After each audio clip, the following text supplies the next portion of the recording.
On levait le journal à la main, vous aviez des leveuses de lettres, on appelait ça des leveuses. C'est-à-dire prenait les lettres une par une dans la casse, les mettait dans le composteur, justifiait la ligne à la main avec des espaces.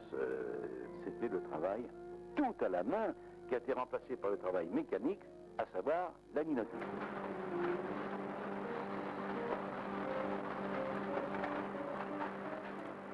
Les premières linos sur le marché commercial en France remontent à la fin du siècle précédent. Je crois que les premières ont dû sortir en 1882. Et ça a été commercialisé en 90 à peu près. Quand la linotype est apparue, c'était une petite révolution. Quel changement de prendre des lettres une par une alors qu'il était si facile de taper sur un clavier et que les lettres descendaient automatiquement dans un composteur. Vous voyez un peu, c'est formidable. Alors, la vitesse, c'était... Il faut suivre cette machine, il faut l'entendre, parce qu'une lino, on a l'impression qu'on travaille avec les yeux sur une lino. En réalité, c'est faux. L'homme de la machine, on l'a dans les oreilles.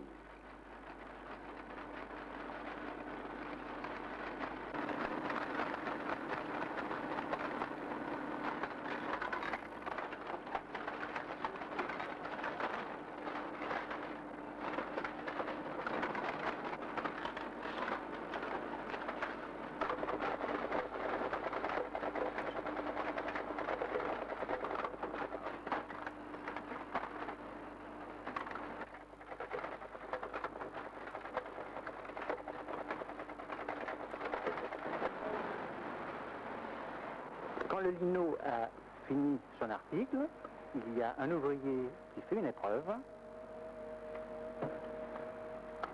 et ça s'en va à la correction. Et donc on commence la mise en page.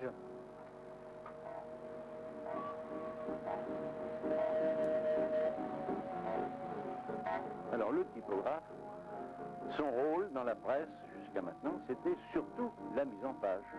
Nous appelions, nous, les metteurs en page. Et en fait, c'était des typographes. Alors, il met en page les articles composés à la linotype, nantis de leur type, la publicité, et les photos qui sont préparées à la photogravure sur consigne du rédacteur.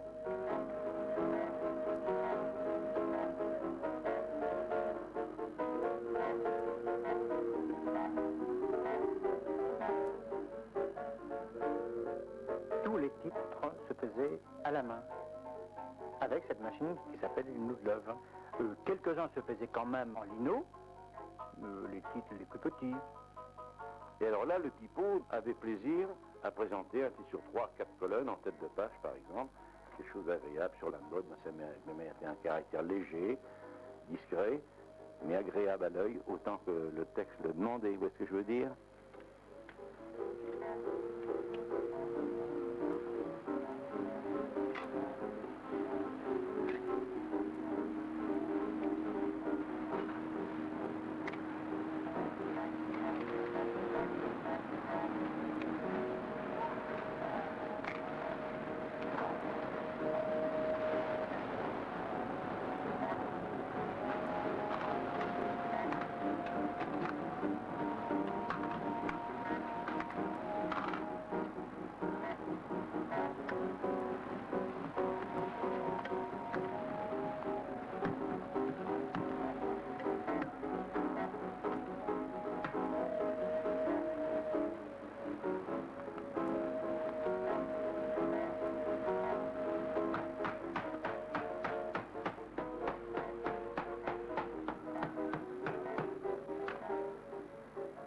Moi, j'ai vécu les marbres.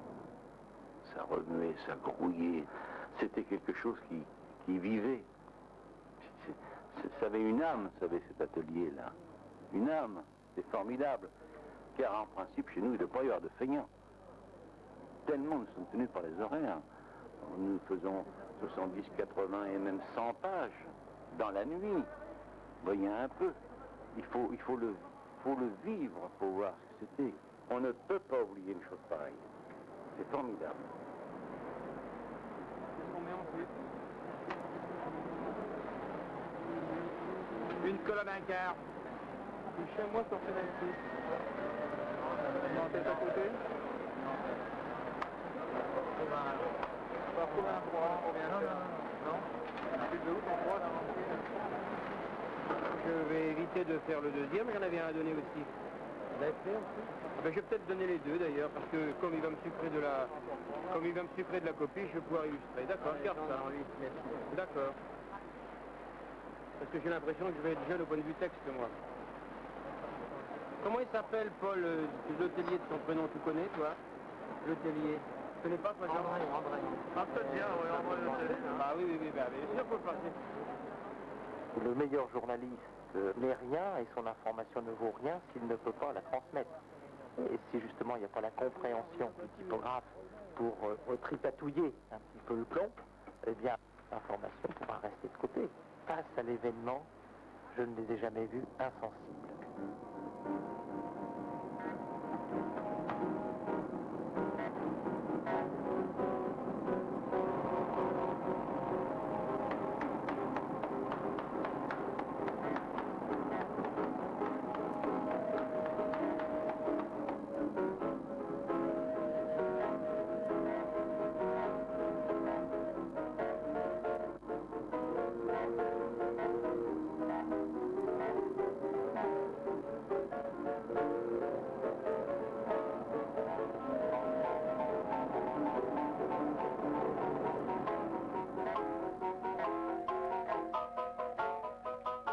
À la mise en page, les pages sont faites à plat, c'est-à-dire que tout le travail est monté dans un châssis sur un marbre, on appelle ça un marbre, c'est donc fait à plat. Mais nous, on travaille à l'aide d'une rotative. Et il faut un intermédiaire entre le plat de la page et la rotative, puisqu'il faut avoir des pages semi-cylindriques. C'est-à-dire qu'on se sert d'un flanc, on le presse sur cette page qui est à plat, et un coup qu'il est pressé, comme il est malléable, on lui donne une forme semi-cylindrique. Alors à partir de ce carton, on peut à partir de ce flanc, qui lui a pris l'empreinte de la page, on coule une page en plomb dessus qui puisse s'adapter sur les rotatives.